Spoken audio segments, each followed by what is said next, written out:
കഴിഞ്ഞ വീഡിയോയിലൊക്കെ തനിയെ വളർന്ന പ്ലാന്റ്സും ഞാൻ വെച്ച് പിടിപ്പിച്ച പ്ലാന്റ്സൊക്കെ അല്ലേ കാണിച്ചു തന്നത്. അപ്പോൾ ഇന്നിതാ ഈ കുറച്ച് സ്ഥലം ഞാൻ കൊത്തി ഇളക്കി ഇവിടെ കുറച്ച് വിത്ത് പാകാൻ പോവാണ് കേട്ടോ. എൻ്റെ ആവേശം കണ്ടിട്ടാണെന്ന് അറിയില്ല, എനിക്ക് കുറച്ച് ചീരേൻ്റെ വിത്തും കയ്പ്പയും പയറും വെണ്ടയും ഒക്കെ കൊണ്ടു തന്നിട്ടുണ്ട് കേട്ടോ. അപ്പോൾ ഞാൻ എന്തായാലും ഇവിടെയൊക്കെ കൊത്തി ഇളക്കി അതൊക്കെ പാകാമെന്ന് വിചാരിക്കുകയാണ്. അപ്പോൾ ഈ ആളെ നിങ്ങൾക്കറിയാം, ഇത് നമ്മുടെ സ്വന്തം മണ്ണിലാണ് കേട്ടോ. പണ്ടൊക്കെ എല്ലാ സ്ഥലങ്ങളും ഒന്ന് കൊത്തിയിളക്കിയാൽ കാണുമായിരുന്നു, ഇപ്പോൾ ഒക്കെ എവിടെയും കാണാനില്ല, ഒരു അപൂർവ ജീവിയായി മാറിയിരിക്കുകയാണ് കേട്ടോ. അപ്പോൾ ഇതാണ് നമ്മുടെ ചീരേൻ്റെ വിത്ത്. അപ്പോൾ ഇത് റെഡ് കളർ ചീരയാണ് കേട്ടോ. എന്തായാലും ഞാനവിടെ നന്നായിട്ട് പായി കൊടുക്കുന്നുണ്ട്, എന്നിട്ട് നന്നായിട്ടൊന്ന് നനച്ചും കൊടുക്കാം. അപ്പോൾ അതിൻ്റെ സൈഡിലായിട്ട് തന്നെയാണ് കേട്ടോ ഞാൻ ഈ പയറും കയ്പയൊക്കെ പായി കൊടുക്കുന്നത്. അത് മുളച്ച് വന്നിട്ട് നമുക്കത് മാറ്റി നടാം.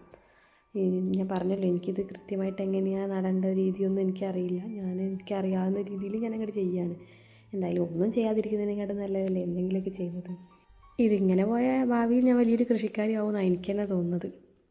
ഇതിപ്പോൾ എത്ര ദിവസം എടുക്കും മുളയ്ക്കാനെന്നറിയില്ല. എന്തായാലും നട്ട് വെച്ചിട്ടുണ്ട്, മുളയ്ക്കട്ടെ. മുളച്ച് കഴിഞ്ഞിട്ട് നമുക്ക് അടുത്ത വീഡിയോയിലൊക്കെ ആയിട്ട് ഇതിൻ്റെ ഓരോ വളർച്ചയും കാണാം കേട്ടോ. അപ്പോൾ എന്നാൽ ശരി, ഓക്കെ.